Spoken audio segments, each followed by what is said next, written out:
우리 믿음의 사람들은 하나님이 주신 이 말씀의 재료들을 가지고 축제를 만들어 내는 사람들입니다. 또 그 축제에 참석한 모든 사람들에게 그 양식을 나누어주며 함께 기쁨을 누리는 사람들입니다. 오늘도 우리가 창세기 22장 2절에 있는 말씀을 가지고 이 말씀을 재료로 하여 축제를 열어볼까 합니다. 이 축제에 참석하신 사랑하는 성도 여러분 모두 함께 한바탕 먹고 마시는 꿈의 자리와 시간이 되기를 주님의 이름으로 소망합니다. 창세기 22장 2절에 보면 여러분이 너무나 잘 아는 유명한 구절입니다. 여호와께서 이르시되 내 아들 내 사랑하는 독자 이삭을 데리고 모리아 땅으로 가서 내가 내게 일러준 한 산 거기서 그를 번제로 드려라 라는 말씀입니다. 아브라함에게 이삭이라는 아들은 그 존재 자체가 기적의 징표입니다. 하나님의 예언에 따라 아브라함이 100살 때 보게 된 아들이기 때문입니다. 그 아들이 예언된 것은 하나님이 소돔과 고모라를 멸하려고 천사들과 함께 온 아브라함이 99세 때 일입니다. 그때 아브라함은 아내 사라의 몸에서 아이가 태어날 것이라는 하나님의 고지를 받았습니다. 또 그 해에 소돔과 고모라 성의 사람들은 모두 하늘에서 내려온 불에 타 죽었습니다. 심판이 일어난 것입니다. 심판이 일어난과 동시에 그 이듬해 이삭은 하나님의 생명으로 하나님의 약속의 징표로 이 땅에 태어났습니다. 소돔과 고모라의 멸망을 고지하는 그 자리에서 소돔과 고모라를 멸망시키는 심판의 자리에서 새로운 기적의 징표, 언약의 징표로 이삭을 아브라함과 사라에게 허락하여 이 땅에 태어나게 한 것입니다. 참으로 절묘한 시점에 이삭의 탄생을 예고받았지요. 이삭은 아브라함을 선택한 절대자의 은총의 상징이자 또한 거대한 능력의 증거가 곧 이삭인 셈입니다. 그런데 아브라함은 그런 아들을 번제 제물로 바치라는 하나님의 명령을 받았습니다. 번제라고 하는 제물은 몸을 가운데를 갈라서 마주보게 늘어놓곤 합니다.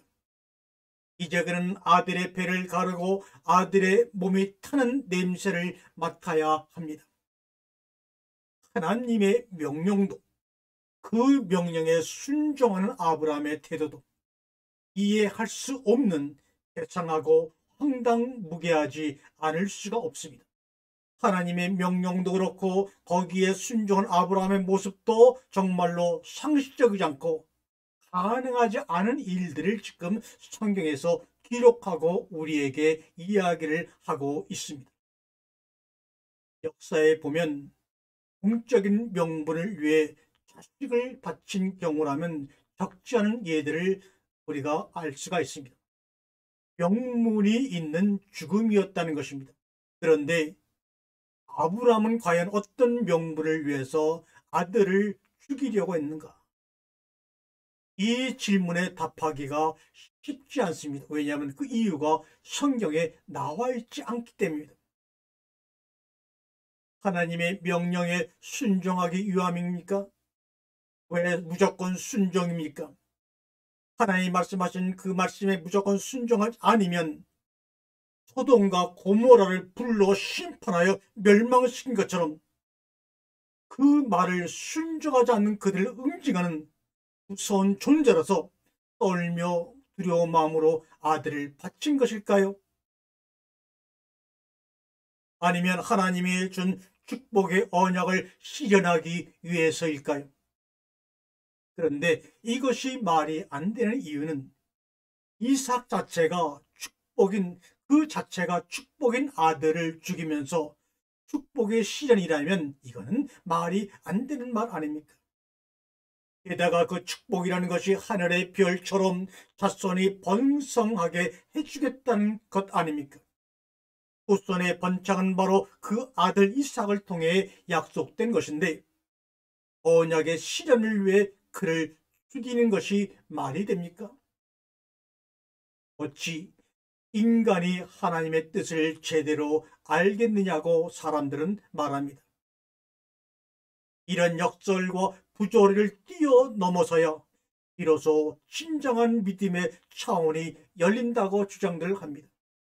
그것이 바로 철학자 키에르케고르가 아브라함을 믿음의 영웅이라고 소리 높여 외친 근거이기도 합니다.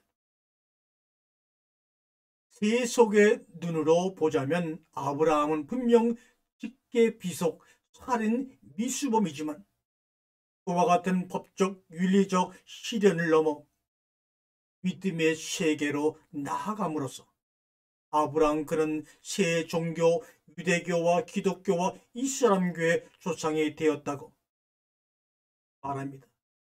논리 자체로 보면 이 말이 크게 벗어나지 않는 것이 아닐까. 처음 이 말씀을 묵상할 때는 그렇게 보였습니다. 그러나 아니었습니다. 아버지 손에 죽을 뻔했던 아들이 살아남은 후에 스스로 묻고 답을 하지요. 무엇 때문에 우리 아버지는 그랬을까? 무엇 때문에 우리 아버지는 그랬을까?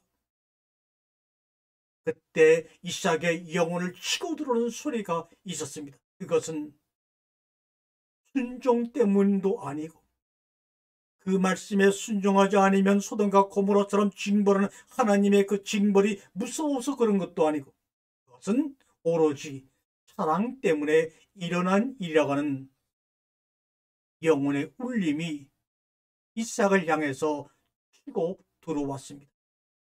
사랑 때문이라고? 사랑 때문이라니?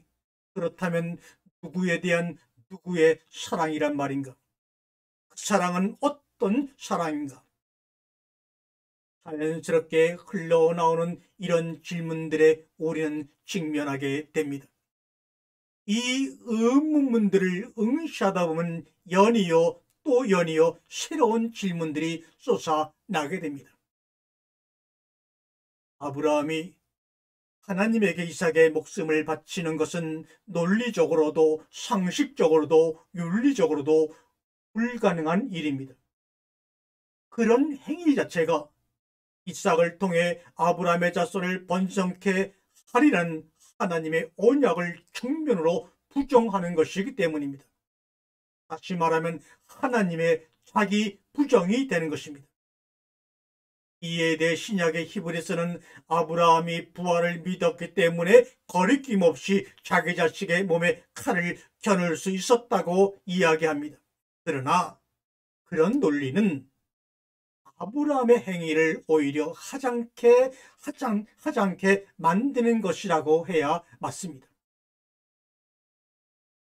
죽은 몸의 부활에 대한 부활의 확신이 있다면 아들의 목숨을 요구하고 바치는 행위는 그저 여호와와 아브라함이 벌인 한판의 연극이요 유선이기 때문입니다. 미리 알고 한 일이라면 그것을 대단한 일이라고 해야 할 이유가 사라져 버린 것입니다. 다시 말하면 한편의 종교적 사기극의 다름이 아닙니다. 이런 지점까지 오게 되면 묻지 않을 수 없게 되지요. 그런데 도대체 어쩌다 이런 그림들이 만들어진 것일까? 창세기 차원에서 보자면 신의 고독이 문제라고 해야 하지 않을까? 홀로 충만하신 분이 무슨 연의로 세상과 사람을 만들어서 못 볼 꼴을 보시고 또 못 들을 소리까지 들어야 할까? 인간과 세계를 사랑했기 때문이란 말은 그것은 어디까지나 인류의 자기 중심적 해석일 뿐입니다. 객관적으로 보자면 자족적 신성의 실패나 이탈이라고밖에 달리 할 말이 없어 보입니다. 그로 인해 생긴 틈을 메워내는 것이 그리스도의 존재 이유이기도 하거니와 이는 구약 세계 바깥의 이야기가 되는 것입니다. 지금 여기서 함께 나누는 모든 이야기들이 나와 하나님과의 관계를 가리키는 수줍은 손가락이기를 바랍니다. 다음 시간에 구체적으로 연이은 이야기를 통해서 오늘 제시된 의문과 질문의 답을 찾아보는 여행을 한번 함께 떠나보도록 하겠습니다. 감사합니다.